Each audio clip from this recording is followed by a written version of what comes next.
বাজে বিকাল 5টা। আমি আর আমার ফ্রেন্ড তাকে দুজনে বেরিয়েছি এই একটা মানে পরিবেশটা দেখার জন্য। আর এখন 5টা বাজে, এখন মানে অনেক রোদ, বোঝা যায় না যে 5টা বাজে, মনে হয় 3টা বাজে। কিরাকে কিছু বলো, তুমি কিরকম লাগতেছে ওয়েদারটা? প্রচুর রোদ।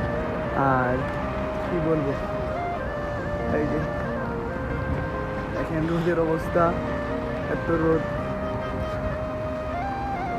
পরিবেশ অনেক সুন্দর, কত পরিষ্কার রাস্তা। রাকিব কিছু বলো, তুমি কিরকম লাগতেছে তোমার? অনেক সুন্দর সৌদি আরব, রাস্তাঘাট, কোনো ধুলাবালি কোনো কিছু নাই। কোনো ধুলাবালি নাই, পরিষ্কার। বাংলাদেশে তো ময়লা আবর্জনা ভরা থাকে রাস্তার মধ্যে। তো তোমার কি জ্যাম লেগে থাকে? এখানে কোনো জ্যাম জ্যাম নাই, এবার অনেক পরিষ্কার।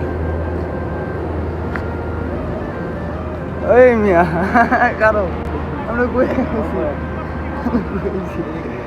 ওই যে ওই মেয়ে ওই নেই যে পাহাড় ছিল, আমরা তো দিই নাই। হ্যাঁ আল্লাহ, আমি তো দেখা গেছি না। তো গাইস এখানে পাহাড় আছে যা আমরা আগে দেখি নাই, ওইদিকে যাইতে হবে, কিন্তু এখন যাবো না আমরা।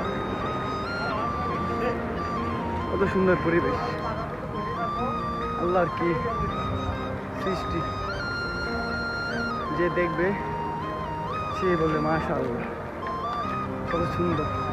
বাংলাদেশে এখন রাত 8টা বাজে, আর এইখানে দেখেন 5টা বাজে, আর কত সুন্দর জায়গাটা, ওয়েদার জাস্ট ওয়াও, মাশাআল্লাহ মাশাআল্লাহ।